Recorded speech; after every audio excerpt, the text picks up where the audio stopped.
시장 바닥에 갑자기 과일들이 나뒹굴고 검은 승용차 한 대가 빠르게 돌진합니다. 그제 오후 3시 50분쯤 70대 남성이 몰던 차량이 서울 양천구의 한 시장을 덮쳤습니다. 빵이가 나오니까 사람들이 다 쓰러져 있었어요. 사람들이 좀 많이 다녀 있었고. 이 사고로 13명이 크고 작은 부상을 입었는데 크게 다쳤던 40대 남성 1명은 사고 6시간 만에 숨졌습니다. 차량 운전자 70대 A씨는 급발진은 아니었다며 버스를 피해 가속하다 브레이크를 밟았는데 그 다음부턴 기억이 잘 안 난다고 경찰에 진술했습니다. 경찰은 A씨 측으로부터 3년 전쯤 A씨가 치매 진단을 받은 적이 있다는 진술을 확보했습니다. 2022년 2월 양천구 보건소에서 치매 치료 권고를 받았고 이듬해 11월 서울의 한 병원에서 치매 진단을 받았던 겁니다. 하지만 3개월간만 약을 먹고 이후엔 관련 치료를 받지도 추가로 약을 복용하지도 않았던 걸로 전해졌습니다. 치매 등이 우려되는 고령 운전자는 운전면허 수시 적성 검사를 받게 돼 있는데 A씨는 2022년 9월 이 검사를 통과해 사고 당시 일종 보통 면허를 유지하고 있었습니다. 경찰은 사고 후 A씨 차량을 압수하고 면허 취소 절차에 들어갔습니다. 충돌 당시 차량의 속도가 시속 70에서 80km로 분석된 가운데 후미 브레이크 등이 정상적으로 작동한 점으로 미루어 가속 페달을 밟았을 가능성에 대해서도 경찰은 수사하고 있습니다. SBS 민경호입니다. 정육점 앞에 손님들이 고기 손질을 기다리고 있습니다. 잠시 뒤 과일들이 길바닥에 떨어지더니 검은 승용차 한 대가 지나갑니다. 시장 바닥에 물건들이 어지럽게 놓여 있고 다친 사람들이 곳곳에 쓰러져 있습니다. 오늘 오후 3시 50분쯤 서울 양천구의 한 시장 골목에서 70대 남성 A씨가 모는 승용차가 좁은 시장 골목길로 돌진했습니다. 사고 차량은 과일 가게를 들이받고 난 뒤 50m가량을 더 나아갔습니다. 차는 시장의 상인과 행인들을 친 뒤 이곳 이불 가게에 부딪힌 뒤에야 멈췄습니다. 여기서 굉음이 났어요. 난 가스가 터진 줄 알았는데 엄청 빨랐죠. 눈 깜짝할 사이에 쫙 가버렸으니까.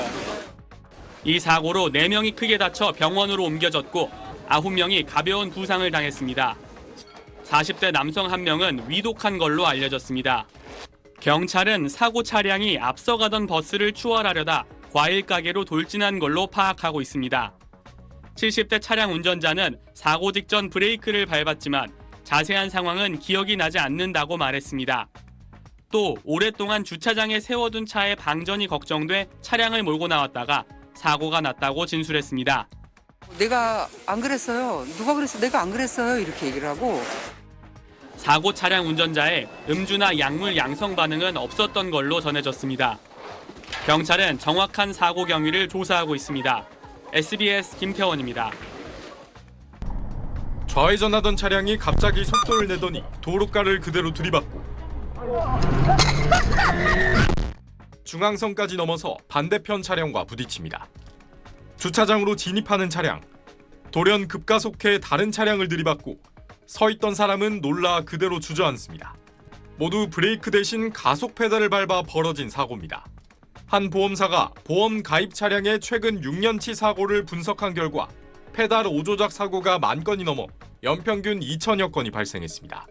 4건 가운데 1건은 65세가 넘는 고령 운전자가 일으켜 일반 교통사고와 비교하면 고령 운전자 비중이 훨씬 컸습니다. 70세 이상으로 보면 사고 점유율이 14%로 면허 소지자 중 70대 비율보다 2.5배 많았습니다. 석 달 전 16명의 사상자를 냈던 서울시청 앞 역주행 사고도 60대 운전자가 브레이크 대신 가속 페달을 밟았다는 조사 결과가 나온 바 있습니다. 대책으로 제시되는 건 오조작 방지 장치입니다. 차량 앞뒤에서 장애물이 감지됐는데 차량이 급가속하는 경우 자동으로 제동 장치를 작동하는 원리입니다. 선제적 조치를 하는 거, 이 부분들은 이 반발도 굉장히 적거든요. 당장 효과 볼 수 있는 방법을 찾는 것이 더더욱 중요하다고 볼 수가 있어서 10여 년 전 이 장치를 도입해 신차 90% 이상에 부착하고 있는 일본은 내년부터 장착을 의무화하기로 했습니다. 국내는 아직 관련 규정이 없습니다. 많이 판매된 차량 중심으로 또 고령자들이 또 많이 타고 있는 차량 중심으로 애프터마켓용을 먼저 개발해서 먼저 보급하는 것이 필요하다고 보입니다. 방지장치 장착에 대한 보조금을 지급하는 등 유인책도 필요하다는 지적입니다. SBS 김덕현입니다.